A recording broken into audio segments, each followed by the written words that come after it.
الحمدللہ رب العالمین والصلاة والسلام علی سید الانبیاء والمرسلین اما بعد۔ محترم سامعین، روحانی خزانہ کی طرف سے آج مرگی کا علاج، اس کے متعلق چند باتیں آپ حضرات کے سامنے شیئر کرنی ہیں تاکہ یہ مرض جس کو لاحق ہے وہ سن کر اس کا علاج کر سکے۔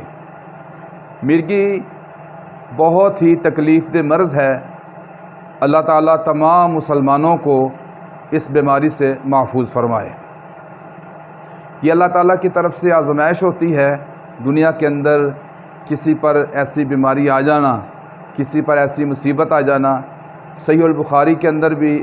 ایک حدیث موجود ہے مرگی کے متعلق۔ نبی علیہ الصلوۃ والسلام کے زمانے میں ایک عورت کو ایسا مسئلہ تھا، تو یہ جو مرض ہے بہت ہی تکلیف دہ ہے۔ اس کے اندر اس کی چند علامات ہیں۔ اس کے اندر دورہ پڑ جاتا ہے، بندہ بے ہوش ہو جاتا ہے، اور دیکھنے والے اس کو یہی سمجھتے ہیں کہ اس کو جنات ہو گئے ہیں، حالانکہ وہ جنات نہیں ہوتے۔ جو معالج لوگ ہیں، جو عامل لوگ ہیں، جو سمجھتے ہیں اپنے کام کو، وہ فوراً پہچان لیتے ہیں کہ یہ دورہ جنات کا ہے یا کہ مرگی کا ہے۔ میں چند اس کی علامات آپ حضرات کے سامنے ذکر کر دیتا ہوں تاکہ بندہ دیکھ کر پہچان لے کہ یہ دورہ جنات کا ہے یا مرگی کا ہے۔ مرگی کے دورے کے اندر یہ ہوتا ہے کہ جب اچانک دورہ پڑ جاتا ہے تو گر جاتا ہے، مرد ہو یا عورت ہو، اور اس کا کوئی ہونٹ دانتوں کے نیچے آ جاتا ہے یا زبان دانتوں کے نیچے آ جاتی ہے، تو وہ اتنا سخت ہو جاتا ہے دانت اس کے کہ وہ اس کو منہ کو کھولنا انتہائی مشکل ہو جاتا ہے۔ زبان آ جاتی ہے تو وہ بھی کٹ لگ جاتا ہے۔ ہونٹ آ جاتا ہے اگر دانتوں کے نیچے تو وہ بھی کٹ لگ جاتا ہے، زخم ہو جاتا ہے۔ تو ایک علامت اس کی یہ بھی ہے کہ منہ سے جھاگ آنا شروع ہو جاتی ہے، پانی آنا شروع ہو جاتا ہے دورے کی حالت میں۔ ایک علامت اس کی یہ بھی ہے کہ یہ سونے کی حالت میں بھی مرگی کا جس کو دورہ پڑ جاتا ہے، نیند جب بالکل اپنے جوبن پہ بندہ سویا ہوا ہوتا ہے یا عورت سوئی ہوتی ہے، تو سونے کی حالت میں جو دورہ پڑتا ہے وہ جنات کا نہیں ہوتا، وہ یہ مرگی کا ہی دورہ ہوتا ہے۔ تو یہ علامات ہیں۔ ایک علامت یہ بھی ہے کہ جب دورے کے بعد بندہ ٹھیک ہوتا ہے یا عورت ٹھیک ہوتی ہے، وہ جب مرض چلی جاتی ہے تو اس کے سر کو شدید درد ہوتی ہے، اور جب اس سے پوچھا جاتا ہے کوئی چیز نظر تو نہیں آئی، تو وہ اس کو کچھ پتہ نہیں ہوتا۔ جب کہ جنات کا دورہ ہو تو چیزیں نظر آتی ہیں، بندہ گھبرایا ہوتا ہے، اس کو ڈر لگتا ہے۔ تو یہ فرق ہوتا ہے۔ تو اللہ تعالیٰ تمام مسلمانوں کو، میرے بھائیوں کو، میری بہنوں کو، اللہ تعالیٰ تمام مسلمانوں کو اس بیماری سے محفوظ رکھے۔ تو آئیے ہم اس علاج کی طرف۔ اگر کسی کو مرگی کا مرض لاحق ہے، وہ بہت زیادہ اس کا علاج کروا چکا ہے اور دوائیں لے چکا ہے، تو بہت پریشان ہے، کوئی دوائی کاٹ نہیں کرتی، کوئی اس کی مرض جاتی نہیں ہے، بہت پریشان ہے، تو اس کا یہ علاج ہم کئی مریضوں پہ کر چکے ہیں الحمدللہ۔ اللہ پاک کے فضل سے وہ ٹھیک ہو چکے ہیں۔ تو مرگی کے دورہ جب پڑ جاتا ہے تو دورے کے دوران جب دورہ پڑا ہوا ہو، لوگ پریشان ہوں، گھر والے پریشان ہوں، تو اس کے دائیں کان میں 3 دفعہ اذان کے کلمات کہہ دیے جائیں۔ ہاتھ کی انگلیاں کانوں پر رکھنے کی ضرورت نہیں ہے، صرف اذان کے کلمات اس کے کان میں 3 دفعہ اذان کہہ دی جائے، کیونکہ اللہ تعالیٰ کے نام ہے، اللہ تعالیٰ کے کلمات ہے، اللہ اکبر، اللہ تعالیٰ کی بڑائی ہے۔ تو یہ اس سے بہت فائدہ ہوتا ہے مریض کو۔ اگر اس دوران ہوش آ جائے تو ٹھیک ہے، ورنہ اس کے بعد حروف مقطعات، قرآن پاک کے کچھ سورتوں کے شروع میں حروف مقطعات ہیں، کچھ جیسے الف لام میم صاد،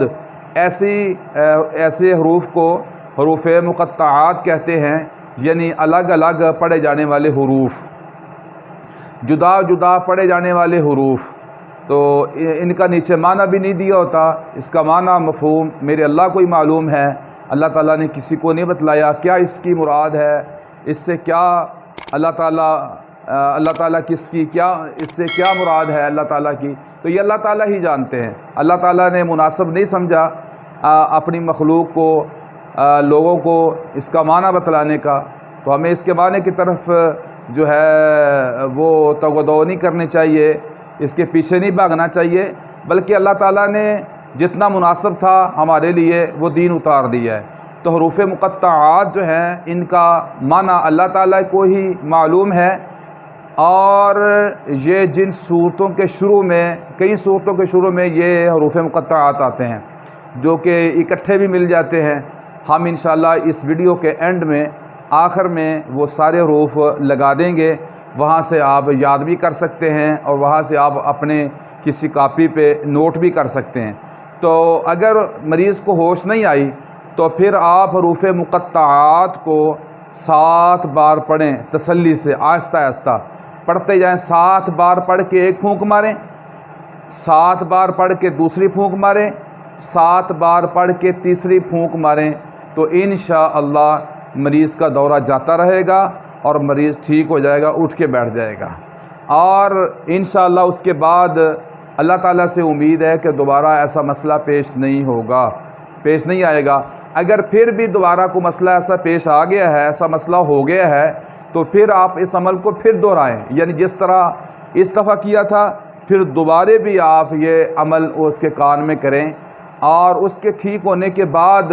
پھر آپ مزید اضافہ کر لیں اس عمل کا۔ وہ یہ ہے کہ بیری کے 7 پتے لیں،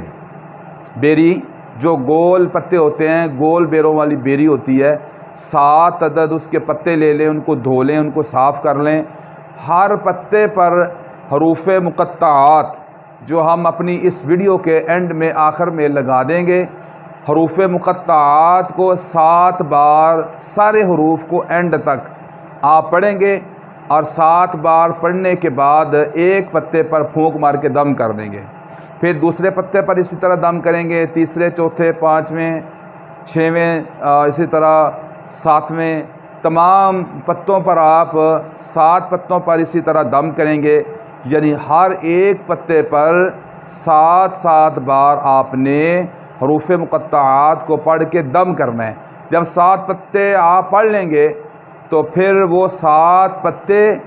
اور آدھی دیگچی پانی کر کے اس کے اندر پتے ڈال کے سلنڈر پہ رکھ دیں، چولہے پہ رکھ دیں، اس کو 5-6 ابالے اس کو آ جائیں، 5-6 دفعہ اس کو پانی کو جوش آ جائے، ابالے آ جائیں، پھر آپ اس کو نیچے اتار لیں، نیچے اتارنے کے بعد جب ٹھنڈا ہو جائے گا وہ پانی، تو ٹھنڈا ہونے کے بعد آپ آدھا پونا گلاس اس مریض کو پانی وہ پلا دیں، اور باقی جو پانی ہوگا اس پانی کے ساتھ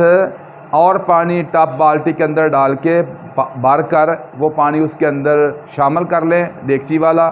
تو اس کے ساتھ وہ مرگی والے مریض کو غسل کروائیں۔ 7 روز آپ نے مسلسل یہ کام کرنا ہے، 7 روز میں درمیان میں ناغہ نہیں کرنا۔ انشاءاللہ اللہ تعالیٰ کے فضل و کرم سے آپ ایسا کریں گے تو میرا پروردگار انشاءاللہ اس کو کلی شفا دے گا، اس بیماری سے اس کی جان چھوٹ جائے گی۔ اللہ تعالیٰ تمام مسلمانوں کو تمام بیماریوں سے محفوظ فرمائے اور نبی علیہ الصلاۃ والسلام کے دین حقہ پر قائم رکھے، اللہ تعالیٰ منہج سلف پر اللہ تعالیٰ قائم رکھے، نبی علیہ الصلاۃ والسلام کی ذات گرامی پر زیادہ سے زیادہ اللہ تعالیٰ ثابت شدہ درود و سلام پڑھنے کی توفیق عطا فرمائے۔ صلی اللہ علی النبی الکریم۔